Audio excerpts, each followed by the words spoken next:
Hello Facebook friend, অনেক দিন long video দেওয়া হয়নি, তাই ভাবলাম ছাদে এখন রিপোর্টিংয়ের কাজ চলছে।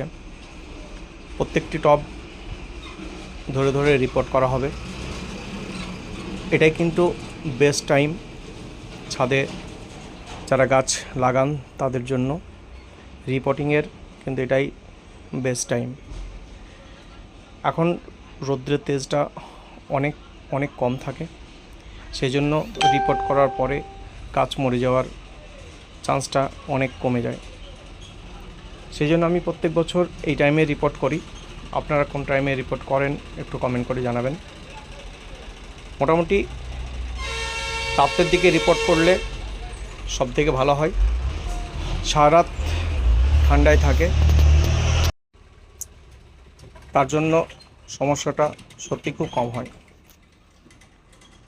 আমি দিনে হয়তো সময় পাই না বলে রাতে আরও রিপোর্টটা করি, কিন্তু রাত্রে রিপোর্ট করলে গাছের ক্ষতিটা খুব কম হয়।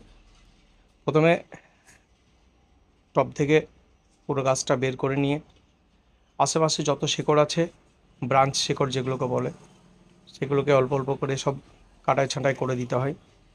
করে একটা নির্দিষ্ট আকারের মাটি সহ লাগিয়ে রাখলে সব থেকে ভালো হয়।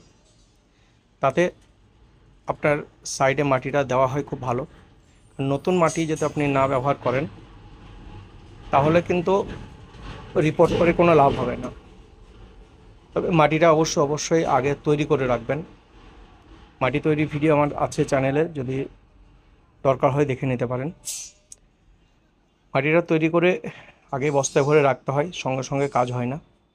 কমসে কম 10 থেকে 15 দিন আগে মাটিটা তৈরি করে নিতে হয়।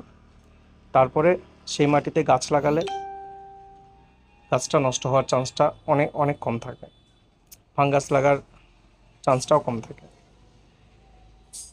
মাটি ছাড়িয়ে নতুন টবে তলায় কোকোপিট বা কাঠের গুঁড়ো, যেটা আপনার কাছে অ্যাভেলেবেল আছে, কিংবা বালি, যে কোনো একটা দিতে পারেন।